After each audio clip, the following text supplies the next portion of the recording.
ओम शांति।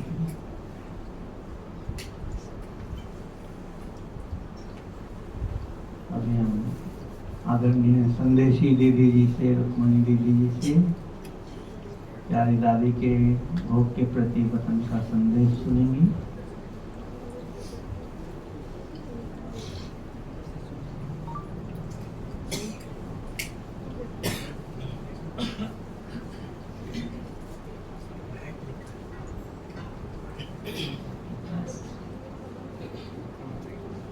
वतन में भोग लेकर के पहुंची। जाने के साथ तो बाबा पहले से ही दादी को अपने पास बिठा के रखे हुए थे और बड़े प्यार से बाबा और दादी, रतनमयी दादी, बहुत ही प्यार से, जैसे कि पुरुषार्थ का चार्ट,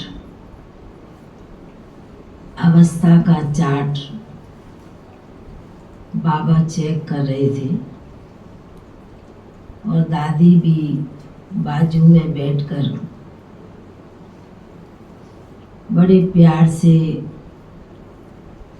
देख भी रही थी बाबा की तरफ, और जो बाबा के सामने चाट का खाता रखा था देख रहे थे। तो दादी भी बड़े प्यार से ध्यान से देख रही है। तो दादी बाबा को कहती हैं, बाबा आप क्या समझते हैं कि जो बाबा के ब्राह्मण बच्चे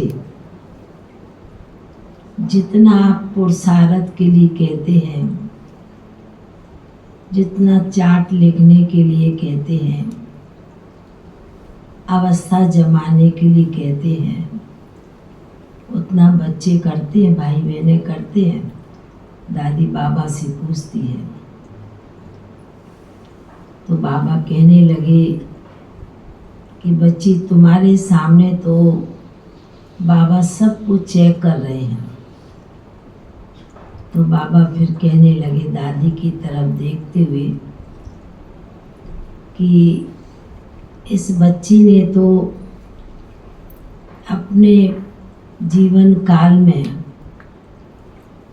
जो भी कर्म होता था, जो भी पुरुषार्थ होता था, सारे दिन की दिनचर्या को अपने सामने रख, अपना पुरुषार्थ को सामने रख कर बच्ची चलती रही है। दादी के लिए बाबा सुना रहे। तो बाबा ने कहा कि आप आदि रत्नों में जो बाबा ने संस्कार भरे, जो आदतें डाली, वो आज के समय में उतना ब्राह्मण बच्चे फॉलो नहीं कर पा रहे हैं। तो बाबा फिर दादी की तरफ देख कर कहते हैं, दादी को तो बाबा बच्ची कहेगा ना।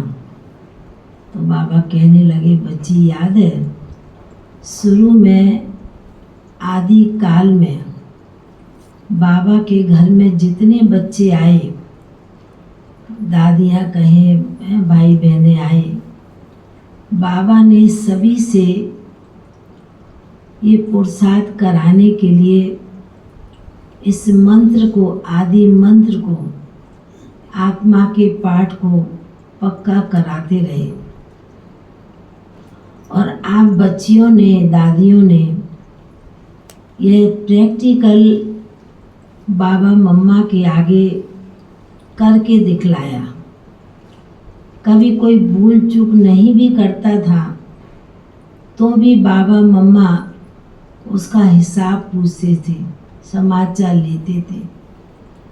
तो बाबा कहने लगे कि बाबा के वो थोड़े रतन, आदि रतन थे, अभी ब्राह्मण परिवार भी बहुत बड़ा हो गया है। तो दादी एकदम बीच में कहती हैं, बाबा भले ब्राह्मण परिवार बड़ा हो गया है, पर हर एक अपना पुरुषार्थ का चार्ट, अपनी अवस्था को सामने रखते हुए तो हर एक चल सकता है। तो बाबा कहते, ठीक है बच्ची, आपने अपने जीवन काल में यही किया है, इसलिए आपकी अंतिम जो अवस्था बनी, कर्मातीत अवस्था बनी, इतना ऊंची दृष्टि से आप सभी ब्राह्मण बच्चे भी आप बच्ची को देख रहे हैं। तो ऐसे लग रहा था कि आज जैसे कि दादी साकार में भी सभी का हिसाब किताब लेती थी, जब ट्रेनिंग होती थी उस समय ही तो ऐसे ही दृश्य नज़र आ रहा था, जो बाबा के साथ बैठकर दादी भी ब्राह्मण बच्चों का, भाई बहनों का यह दृश्य ये देख रही थी। तो बाबा कहने लगे कि समय के अनुसार यदि बच्चे नहीं भी करेंगे पर समय जरूर कराएगा। भले बाबा इतने वर्षों से कह रहे हैं, इतने सालों से कह रहे हैं, पर बाबा एक तरफ यह भी देखते हैं कि कई बच्चों का अपने ऊपर भी बहुत अटेंशन है और अपना पुरुषार्थ भी कर रहे हैं। तो बाबा कहने लगे कि आप सभी के दादियों के सामने बाबा मम्मा थे और इन सभी के आगे जो आने वाली आत्माएं हैं उनके आगे तो कोई नहीं है। दादियाँ में भी आप बच्ची भी लास्ट रतन भी बाबा के समीप पहुंच गई और सेवा करने के लिए।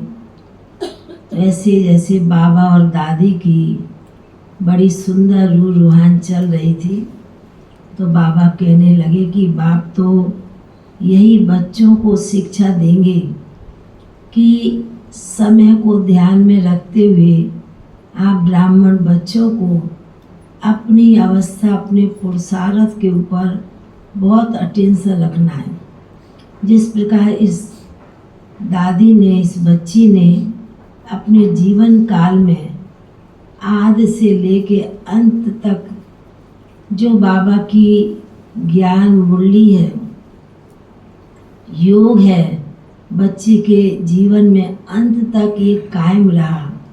तो बाबा ने कहा कि इसलिए ऑटोमेटिकली अवस्था भी वैसी बन जाती है, क्योंकि बाबा की हर बात, हर आज्ञा मान के ये बच्ची चली है।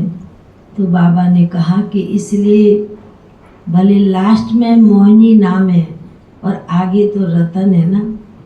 तो बाबा ने बड़े प्यार से, जैसे कि दादी को देखते हुए, साथ में तो दादी बैठी हुई थी, ऐसे लग रहा था कि आज तो बड़े मौज में, बड़े मज़े में बाबा के साथ बैठी हुई है।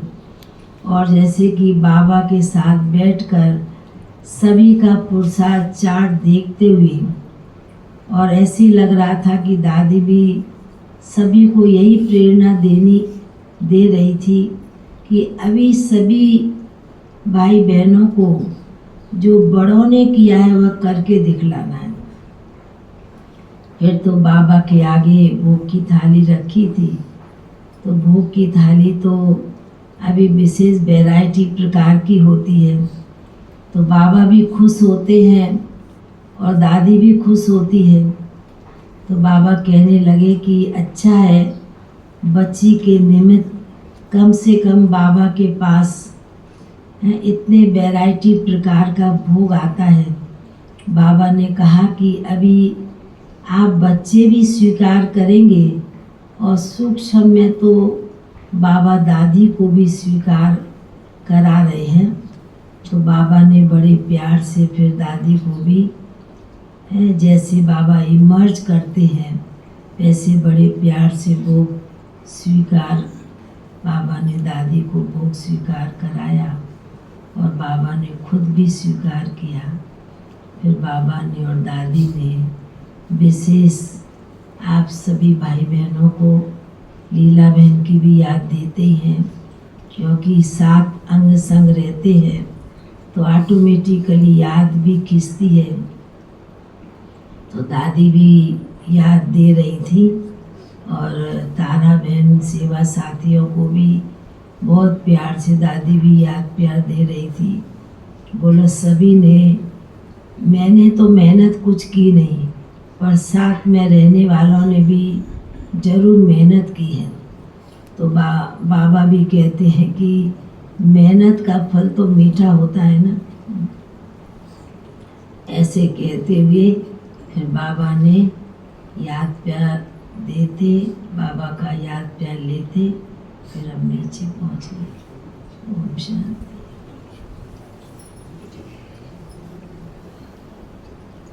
ओम शांति। आदरणीय दीदी जी को अहमदाबाद जाना है तो